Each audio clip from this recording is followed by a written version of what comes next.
Alors bonjour, je m'appelle Arnaud Oudéier, je suis vidéaste indépendant et donc j'interviens à l'IUT depuis maintenant 3 ans.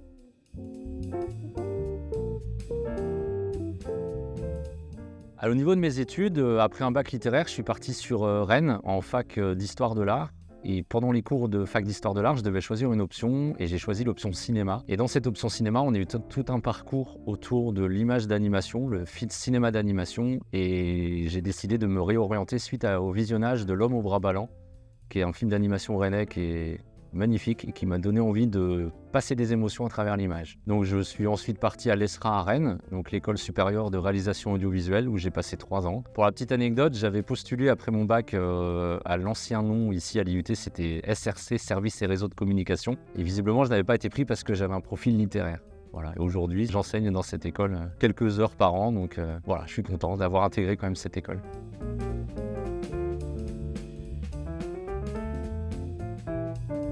Alors, au niveau de mon parcours professionnel, suite à l'obtention de mon diplôme à l'ESRA, pour des raisons personnelles, je suis resté en Mayenne. Passe pas grand-chose au niveau du cinéma en Mayenne, donc j'ai dû vivre de petits boulots dans un premier temps et j'ai eu la chance un jour de rencontrer quelqu'un qui m'a embauché comme animateur vidéo pour des jeunes adolescents. Donc j'ai réalisé des petits courts-métrages avec eux, ce qui m'a permis de garder le pied dans la vidéo. Et après, j'ai passé 15 ans dans la communication publique en Mayenne, donc je faisais des affiches, je gérais un site internet, je faisais les réseaux sociaux d'une collectivité et j'ai eu un moment l'envie de revenir à mes premiers amours, la vidéo, et j'ai monté mon entreprise il y a 5 ans maintenant. J'ai quitté mon ancien boulot justement pour monter ça et ça se passe très très bien, je m'éclate. Et donc au niveau des différentes missions aujourd'hui que je fais, mes différents métiers, je suis à la fois cadreur, je suis monteur sur des prestations qu'on me propose, mais je suis aussi réalisateur d'émissions en live streaming. Je me suis d'ailleurs spécialisé là-dedans depuis 3 ans, donc j'ai investi dans tout le matériel nécessaire et j'interviens pour des clients un petit peu partout en France pour réaliser des émissions thématiques.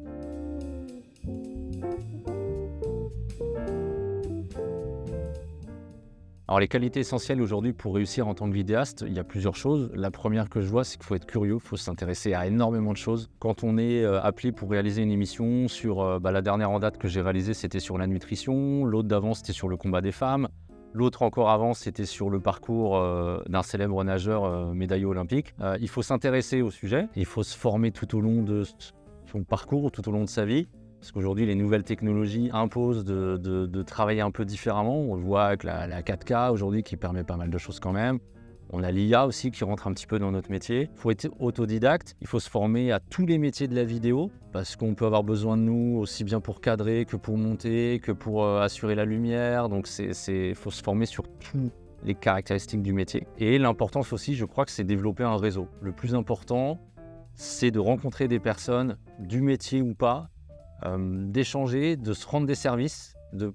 En fait, il faut toujours être sur le terrain pour pratiquer sur des choses à la fois bénévoles, mais à la fois des choses rémunérées. Mais c'est de se faire connaître en étant présent et en s'intéressant à tous les corps de métier qui sont dans la vidéo. Donc, comme je disais tout à l'heure, la lumière, le son, d'avoir un socle de connaissances sur tous ces domaines-là qui vous permet d'être multitâche et d'intervenir sur des tournages plus facilement.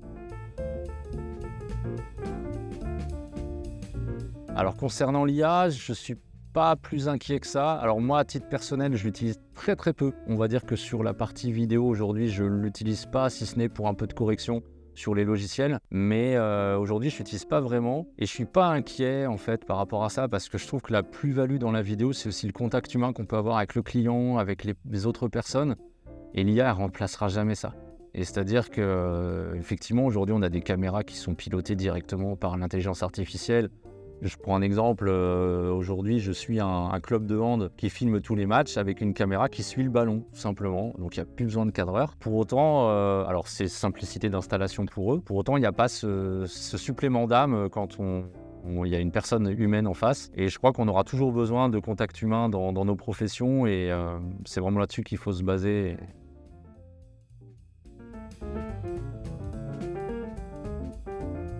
Alors, si je devais parler d'un projet qui m'a particulièrement marqué, on va dire que c'est ma première émission live.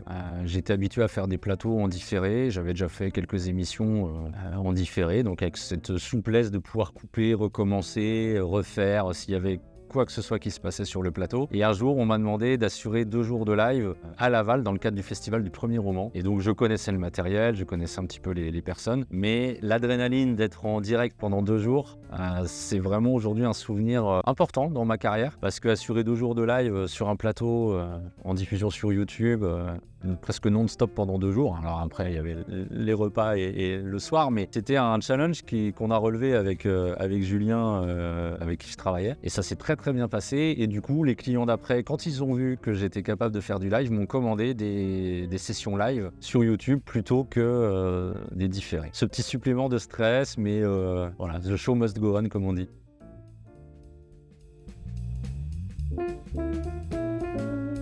J'ai pas foncièrement d'anecdotes amusantes qui me soient arrivées ou insolites, mais voilà, des petites erreurs, des petites choses qui peuvent arriver, donc dont je me sers aujourd'hui comme exemple quand je présente des choses aux étudiants de l'IUT et MMI. Bon, une fois, je suis parti en tournage, puis je suis parti un peu vite et j'ai oublié mon micro-cravate.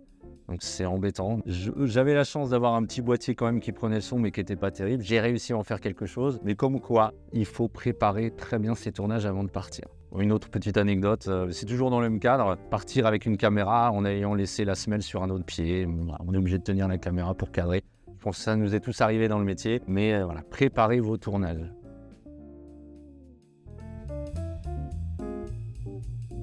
J'interviens depuis 3 ans à l'IUT, en parcours découvert du cinéma et de la vidéo numérique pour les techniques de commercialisation. Par contre, ça fait que 2 ans que j'interviens en MMI. J'ai pas une vision globale, on va dire, de la formation.